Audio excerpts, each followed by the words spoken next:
My boyfriend's dad hated me because of how I looked. My boyfriend's dad told him that he shouldn't date me because girls like me are heartbreakers. The issue started a few days ago when my boyfriend asked me to join his family on a trip to their lake house. I felt pretty nervous because it was my first time meeting them, and it was my first ever relationship. I wasn't sure how to act around them, but I was determined to at least get close to his dad, Derek. The entire drive on the way to the lake house, I searched for tips and tricks on how to impress your boyfriend's relatives and played out advice podcasts out loud. My boyfriend laughed and made fun of me, saying that his dad was super friendly to everyone and would love me. But he was wrong. The moment Derek saw me, I knew things were going to be rough. I greeted him with a confident smile, and he ignored me, telling his son to hurry and jump on the grill to start the barbecue. I awkwardly laughed while my boyfriend kissed my forehead and walked away to start helping. I went inside the house and introduced myself to his other relatives. His cousins were just as outgoing as my boyfriend, and it made it easy to get close to them. While I helped them clean around the house, I opened up about wanting to get close to Derek. She shrugged and said, "Oh, super easy. He's literally the friendliest person in the family." Hearing that, I felt like maybe I just misinterpreted things between us.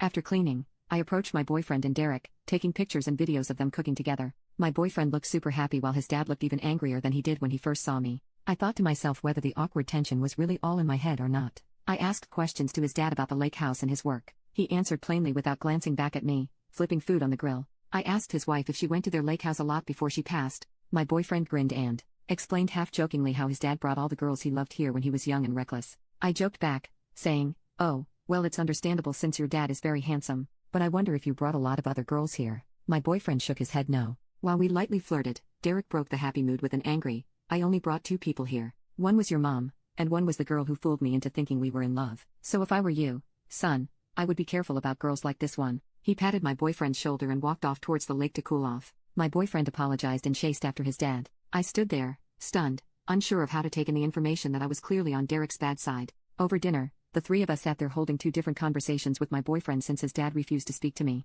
My boyfriend stood up, completely tired of dealing with us, and said, "You two need to talk because you're both acting like kids." He walked away to join the rest of the family, leaving me and his dad to sit in silence. I took a deep breath with my heart racing, and I asked, "What did I do or say that made you think I was a bad person for your son?" He sighed and explained that I looked just like the woman who hurt him years ago, and he didn't want the same thing to happen to his son. I pulled out my phone and showed him a picture of my mom, asking if maybe she was the one to hurt him before. He squinted his eyes, examining the picture and shook his head. He continued scrolling through my family photo album until he stumbled upon a picture of my mom and my aunt when they were very young. His eyes widened and he stood up from his seat from shock. "Her? Who is she to you?" I raised an eyebrow and explained that it was a picture of my mom and aunt before my aunt got into a big accident that made her paralyzed and stuck to a wheelchair. Derek stared at me with pleading eyes, asking to meet her to finally get some closure, explaining that she had basically ghosted him when they were supposed to elope back in the 80s. I agreed, but only if he was willing to try to get to know me before judging whether I was right for his son or not. He held my hand out to shake on the promise, and he finally smiled, shaking my hand. A day after the lake house trip, my boyfriend called me to say that his dad was bugging him about meeting my aunt. I laughed and sent the address of a nearby cafe that my aunt loved because of the wheelchair-friendly tables, saying that if he was willing to rush, we were heading there in an hour. Derek really did rush over and arrived there first to greet my aunt with flowers. He led her away to a separate table where they were finally able to talk after years of heartbreak between them.